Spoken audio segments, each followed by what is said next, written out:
Okay, ಇದಕ್ಕೆ ಸಂಬಂಧಪಟ್ಟ ಹಾಗೆ ನಮ್ಮ ರಿಪೋರ್ಟರ್ಗಳು ರೆಡಿ ಇದ್ದಾರೆ. ಮಾದೇಶ್ ಆಸ್ತಿಗೆ ನಡೆಯುತ್ತಾ ನಿವೃತ್ತ ಡಿಜಿ ಓಂ ಪ್ರಕಾಶ್ ಕೊಲೆ, ಇದರ ಬಗ್ಗೆ ಮಾಹಿತಿ ಕೊಡ್ತಾರೆ. ಆನಂತರ ಧ್ರುವ ಎರಡನೇ ಹೆಂಡತಿ ರಿಕ್ಕಿ ರೈ ಕೊಲೆಗೆ ಸುಪಾರಿ ಕೊಟ್ರ ಅನುರಾಧ ಅನ್ನುವಂಥ ಸುದ್ದಿ ಮತ್ತು ಬಸವರಾಜ್ ಜಾತಿ ಜನಗಣತಿ ಮೂಲ ಪ್ರತಿ ನಾಪತ್ತೆ ಆಯ್ತಾ ಅನ್ನುವಂಥ ವಿಚಾರಕ್ಕೆ ಸಂಬಂಧಪಟ್ಟ ಹಾಗೆ ಹೆಚ್ಚಿನ ಮಾಹಿತಿಯನ್ನು ಕೊಡ್ತಾ ಇದ್ದಾರೆ.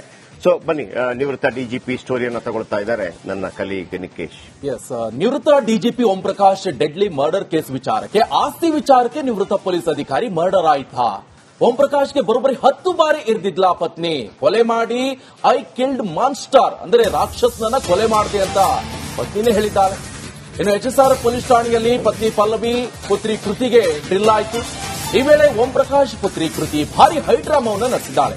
ಪೊಲೀಸ್ ಜೀಪ್ನಿಂದ ಇಳಿಯಲು ಒಪ್ಪದೆ ಕೃತಿ ಕಿರಿಕನ್ನ ತೆಗೆದಿದ್ದಾಳೆ. ಕೊನೆಗೂ ಕೂಡ ಏನೆಲ್ಲ ಮಾಡಿ ಮನವೊಲಿಸಿ ಪೊಲೀಸ್ ಸ್ಟೇಷನ್ ಒಳಗೆ ಕರ್ಕೊಂಡು ಹೋಗೀಗ ವಿಚಾರಣೆ ಕೂಡ ನಡೆಸಲಾಗ್ತಾ ಇರುವಂತದ್ದು. ನೋಡಿ, ನಿವೃತ್ತ DGP Om Prakash Headley murder case ವಿಚಾರಕ್ಕೆ ಸಂಬಂಧಪಟ್ಟಂತೆ ಈಗಾಗಲೇ ಪತ್ನಿ ಹಾಗೆ ಮಗಳ ವಿಚಾರಣೆ ನಡೆಸಲಾಗ್ತಾ ಇದೆ. ಸ್ವತಃ ಪತ್ನಿ ಹಾಗೆ ಮಗಳು ಮರ್ಡರ್ ಮಾಡಿದ್ರೆ ಹಾಗಾದ್ರೆ ಓಂ ಪ್ರಕಾಶ್ಗೆ ಬರೋಬ್ಬರಿ 10 ಬಾರಿ ಎದ್ದಿದ್ಲು ಅಂತ ಗೊತ್ತಾಗ್ತಾ ಇರುವಂತದ್ದು. ಕೊಲೆ ಮಾಡಿ ತಕ್ಷಣ ಆಕೆ ಸ್ನೇಹಿತಿಗೆ ಕಾಲ್ ಮಾಡಿಬಿಟ್ಟು ಐ ಕಿಲ್ಡ್ ಮಾನ್ಸ್ಟಾರ್ ಅಂದ್ರೆ ರಾಕ್ಷಸನನ್ನು ನಾನು ಕೊಂದೆ ಅಂತ ಪಲ್ಲವಿ ಹೇಳಿದ್ಲು ಅಂತ ಗೊತ್ತಾಯಿತು.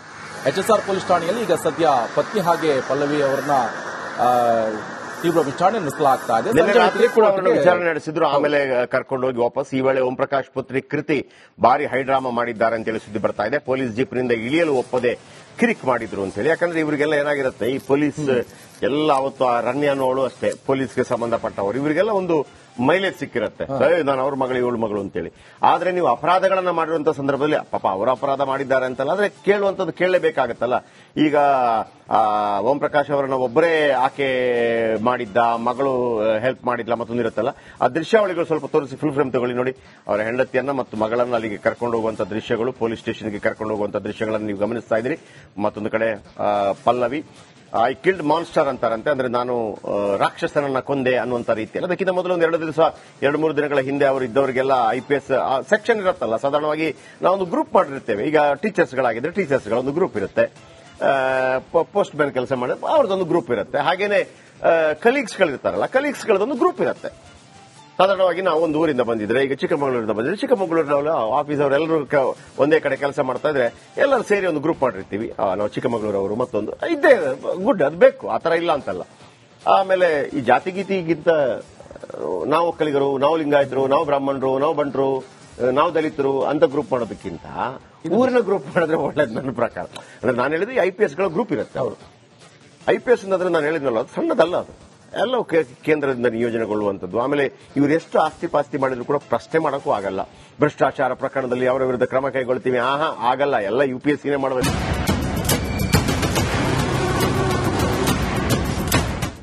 ಓಕೆ, ಇದಕ್ಕೆ ಸಂಬಂಧಪಟ್ಟ ಹಾಗೆ ನಮ್ಮ ರಿಪೋರ್ಟರ್ಗಳು ರೆಡಿ ಇದ್ದಾರೆ. ಮಾದೇಶ್ ಆಸ್ತಿಗೆ ನಡೆಯುತ್ತಾ ನಿವೃತ್ತ ಡಿಜಿ ಓಂ ಪ್ರಕಾಶ್ ಕೊಲೆ, ಇದರ ಬಗ್ಗೆ ಮಾಹಿತಿ ಕೊಡ್ತಾರೆ. ಆನಂತರ ಧ್ರುವ ಎರಡನೇ ಹೆಂಡತಿ ರಿಕ್ಕಿ ರೈ ಕೊಲೆಗೆ ಸುಪಾರಿ ಕೊಟ್ರ ಅನುರಾಧ ಅನ್ನುವಂಥ ಸುದ್ದಿ ಮತ್ತು ಬಸವರಾಜ್ ಜಾತಿ ಜನಗಣತಿ ಮೂಲ ಪ್ರತಿ ನಾಪತ್ತೆ ಆಯ್ತಾ ಅನ್ನುವಂಥ ವಿಚಾರಕ್ಕೆ ಸಂಬಂಧಪಟ್ಟ ಹಾಗೆ ಹೆಚ್ಚಿನ ಮಾಹಿತಿಯನ್ನು ಕೊಡ್ತಾ ಇದ್ದಾರೆ. ಸೊ ಬನ್ನಿ, ನಿವೃತ್ತ ಡಿಜಿಪಿ ಸ್ಟೋರಿಯನ್ನು ತಗೊಳ್ತಾ ಇದ್ದಾರೆ ನನ್ನ ಕಲೀಗ್ ನಿಕೇಶ್. ನಿವೃತ್ತ DGP Om Prakash deadly murder case ವಿಚಾರಕ್ಕೆ, ಆಸ್ತಿ ವಿಚಾರಕ್ಕೆ ನಿವೃತ್ತ ಪೊಲೀಸ್ ಅಧಿಕಾರಿ ಮರ್ಡರ್ ಆಯ್ತಾ? ಓಂ ಪ್ರಕಾಶ್ಗೆ ಬರೋಬ್ಬರಿ 10 ಬಾರಿ ಇರ್ದಿದ್ಲ ಪತ್ನಿ. ಕೊಲೆ ಮಾಡಿ ಐ ಕಿಲ್ಡ್ ಮಾನ್ಸ್ಟರ್ ಅಂದ್ರೆ ರಾಕ್ಷಸನನ್ನ ಕೊಲೆ ಮಾಡಿದೆ ಅಂತ ಪತ್ನಿನೇ ಹೇಳಿದ್ದಾಳೆ. ಇನ್ನು HSR ಪೊಲೀಸ್ ಠಾಣೆಯಲ್ಲಿ ಪತ್ನಿ ಪಲ್ಲವಿ ಪುತ್ರಿ ಕೃತಿಗೆ ಡ್ರಿಲ್ ಆಯಿತು. ಈ ವೇಳೆ ಓಂ ಪ್ರಕಾಶ್ ಪುತ್ರಿ ಕೃತಿ ಭಾರಿ ಹೈಡ್ರಾಮವನ್ನು ನಡೆಸಿದ್ದಾಳೆ. ಪೊಲೀಸ್ ಜೀಪ್ನಿಂದ ಇಳಿಯಲು ಒಪ್ಪದೆ ಕೃತಿ ಕಿರಿಕನ್ನ ತೆಗೆದಿದ್ದಾಳೆ. ಕೊನೆಗೂ ಕೂಡ ಏನೆಲ್ಲ ಮಾಡಿ ಮನವೊಲಿಸಿ ಪೊಲೀಸ್ ಸ್ಟೇಷನ್ ಒಳಗೆ ಕರ್ಕೊಂಡು ಹೋಗೀಗ ವಿಚಾರಣೆ ಕೂಡ ನಡೆಸಲಾಗ್ತಾ ಇರುವಂತದ್ದು. ನೋಡಿ, ನಿವೃತ್ತ DGP Om Prakash Headley murder case ವಿಚಾರಕ್ಕೆ ಸಂಬಂಧಪಟ್ಟಂತೆ ಈಗಾಗಲೇ ಪತ್ನಿ ಹಾಗೆ ಮಗಳ ವಿಚಾರಣೆ ನಡೆಸಲಾಗ್ತಾ ಇದೆ. ಸ್ವತಃ ಪತ್ನಿ ಹಾಗೆ ಮಗಳು ಮರ್ಡರ್ ಮಾಡಿದ್ರೆ ಹಾಗಾದ್ರೆ ಓಂ ಪ್ರಕಾಶ್ಗೆ ಬರೋಬ್ಬರಿ 10 ಬಾರಿ ಎದ್ದಿದ್ಲು ಅಂತ ಗೊತ್ತಾಗ್ತಾ ಇರುವಂತದ್ದು. ಕೊಲೆ ಮಾಡಿ ತಕ್ಷಣ ಆಕೆ ಸ್ನೇಹಿತಿಗೆ ಕಾಲ್ ಮಾಡಿಬಿಟ್ಟು ಐ ಕಿಲ್ಡ್ ಮಾನ್ಸ್ಟಾರ್ ಅಂದ್ರೆ ರಾಕ್ಷಸನನ್ನು ನಾನು ಕೊಂದೆ ಅಂತ ಪಲ್ಲವಿ ಹೇಳಿದ್ಲು ಅಂತ ಗೊತ್ತಾಯಿತು. HSR ಪೊಲೀಸ್ ಠಾಣೆಯಲ್ಲಿ ಈಗ ಸದ್ಯ ಪತ್ನಿ ಹಾಗೆ ಪಲ್ಲವಿ ಅವರನ್ನ ತೀವ್ರ ವಿಚಾರಣೆ ನಡೆಸಲಾಗ್ತಾ ಇದೆ.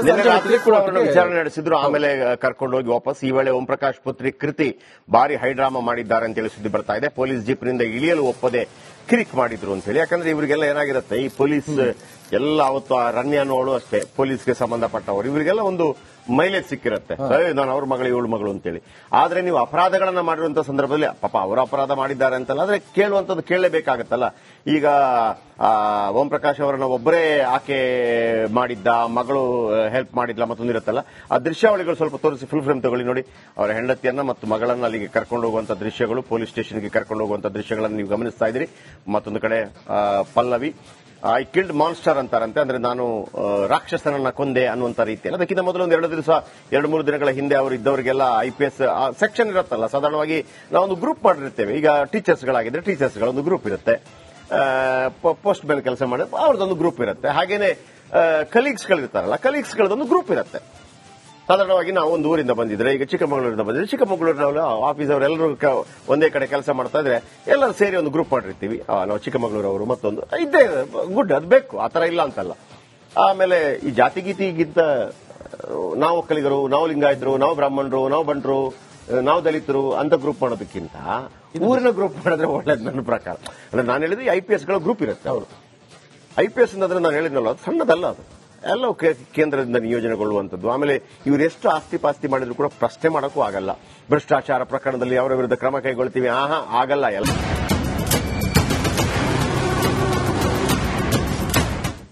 ಓಕೆ, ಇದಕ್ಕೆ ಸಂಬಂಧಪಟ್ಟ ಹಾಗೆ ನಮ್ಮ ರಿಪೋರ್ಟರ್ಗಳು ರೆಡಿ ಇದ್ದಾರೆ. ಮಾದೇಶ್, ಆಸ್ತಿಗೆ ನಡೆಯುತ್ತಾ ನಿವೃತ್ತ DG ಓಂ ಪ್ರಕಾಶ್ ಕೊಲೆ, ಇದರ ಬಗ್ಗೆ ಮಾಹಿತಿ ಕೊಡ್ತಾರೆ. ಆನಂತರ ಧ್ರುವ, ಎರಡನೇ ಹೆಂಡತಿ ರಿಕ್ಕಿ ರೈ ಕೊಲೆಗೆ ಸುಪಾರಿ ಕೊಟ್ರ ಅನುರಾಧ ಅನ್ನುವಂಥ ಸುದ್ದಿ, ಮತ್ತು ಬಸವರಾಜ್ ಜಾತಿ ಜನಗಣತಿ ಮೂಲ ಪ್ರತಿ ನಾಪತ್ತೆ ಆಯ್ತಾ ಅನ್ನುವಂಥ ವಿಚಾರಕ್ಕೆ ಸಂಬಂಧಪಟ್ಟ ಹಾಗೆ ಹೆಚ್ಚಿನ ಮಾಹಿತಿಯನ್ನು ಕೊಡ್ತಾ ಇದ್ದಾರೆ. ಸೊ ಬನ್ನಿ, ನಿವೃತ್ತ DGP ಸ್ಟೋರಿಯನ್ನು ತಗೊಳ್ತಾ ಇದ್ದಾರೆ ನನ್ನ ಕಲೀಗ್ ನಿಕೇಶ್. ಎಸ್, ನಿವೃತ್ತ DGP Om Prakash deadly murder case ವಿಚಾರಕ್ಕೆ, ಆಸ್ತಿ ವಿಚಾರಕ್ಕೆ ನಿವೃತ್ತ ಪೊಲೀಸ್ ಅಧಿಕಾರಿ ಮರ್ಡರ್ ಆಯ್ತಾ? ಓಂ ಪ್ರಕಾಶ್ಗೆ ಬರೋಬ್ಬರಿ 10 ಬಾರಿ ಇರ್ದಿದ್ಲ ಪತ್ನಿ, ಕೊಲೆ ಮಾಡಿ ಐ ಕಿಲ್ಡ್ ಮಾನ್ಸ್ಟರ್ ಅಂದ್ರೆ ರಾಕ್ಷಸನನ್ನ ಕೊಲೆ ಮಾಡಿದೆ ಅಂತ ಪತ್ನಿನೇ ಹೇಳಿದ್ದಾಳೆ. ಇನ್ನು HSR ಪೊಲೀಸ್ ಠಾಣೆಯಲ್ಲಿ ಪತ್ನಿ ಪಲ್ಲವಿ ಪುತ್ರಿ ಕೃತಿಗೆ ಡ್ರಿಲ್ ಆಯಿತು. ಈ ವೇಳೆ ಓಂ ಪ್ರಕಾಶ್ ಪುತ್ರಿ ಕೃತಿ ಭಾರಿ ಹೈಡ್ರಾಮವನ್ನು ನಡೆಸಿದ್ದಾಳೆ. ಪೊಲೀಸ್ ಜೀಪ್ನಿಂದ ಇಳಿಯಲು ಒಪ್ಪದೆ ಕೃತಿ ಕಿರಿಕನ್ನ ತೆಗೆದಿದ್ದಾಳೆ. ಕೊನೆಗೂ ಕೂಡ ಏನೆಲ್ಲ ಮಾಡಿ ಮನವೊಲಿಸಿ ಪೊಲೀಸ್ ಸ್ಟೇಷನ್ ಒಳಗೆ ಕರ್ಕೊಂಡು ಹೋಗೀಗ ವಿಚಾರಣೆ ಕೂಡ ನಡೆಸಲಾಗ್ತಾ ಇರುವಂತದ್ದು ನೋಡಿ.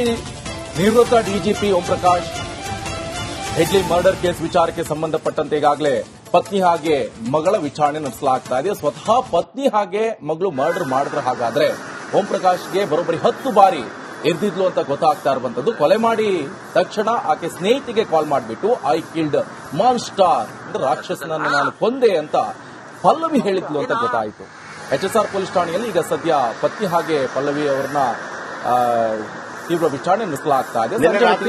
ವಿಚಾರಣೆ ನಡೆಸಿದ್ರು, ಆಮೇಲೆ ಕರ್ಕೊಂಡು ಹೋಗಿ ವಾಪಸ್. ಈ ವೇಳೆ ಓಂ ಪ್ರಕಾಶ್ ಪುತ್ರಿ ಕೃತಿ ಭಾರಿ ಹೈಡ್ರಾಮಾ ಮಾಡಿದ್ದಾರೆ ಅಂತ ಹೇಳಿ ಸುದ್ದಿ ಬರ್ತಾ ಇದೆ. ಪೊಲೀಸ್ ಜೀಪ್ನಿಂದ ಇಳಿಯಲು ಒಪ್ಪದೆ ಕಿರಿಕ್ ಮಾಡಿದ್ರು ಅಂತ ಹೇಳಿ. ಯಾಕಂದ್ರೆ ಇವರಿಗೆಲ್ಲ ಏನಾಗಿರುತ್ತೆ, ಈ ಪೊಲೀಸ್ ಎಲ್ಲ ಅವತ್ತು ಆ ರಣ್ಯನೋಳು ಅಷ್ಟೇ ಪೊಲೀಸ್ಗೆ ಸಂಬಂಧಪಟ್ಟವರು, ಇವರಿಗೆಲ್ಲ ಒಂದು ಮೈಲೇಜ್ ಸಿಕ್ಕಿರುತ್ತೆ, ನಾನು ಅವ್ರ ಮಗಳು ಇವಳು ಮಗಳು ಅಂತೇಳಿ. ಆದ್ರೆ ನೀವು ಅಪರಾಧಗಳನ್ನ ಮಾಡಿರುವಂತ ಸಂದರ್ಭದಲ್ಲಿ ಪಾಪ ಅವರು ಅಪರಾಧ ಮಾಡಿದ್ದಾರೆ ಅಂತಲ್ಲ, ಆದ್ರೆ ಕೇಳುವಂತದ್ದು ಕೇಳಲೇಬೇಕಾಗತ್ತಲ್ಲ. ಈಗ ಓಂ ಪ್ರಕಾಶ್ ಅವರನ್ನ ಒಬ್ಬರೇ ಆಕೆ ಮಾಡಿದ್ದ, ಮಗಳು ಹೆಲ್ಪ್ ಮಾಡಿದ್ಲ ಮತ್ತೊಂದಿರುತ್ತಲ್ಲ, ಆ ದೃಶ್ಯಾವಳಿಗಳು ಸ್ವಲ್ಪ ತೋರಿಸಿ ಫುಲ್ ಫ್ರೇಮ್ ತಗೊಳ್ಳಿ ನೋಡಿ.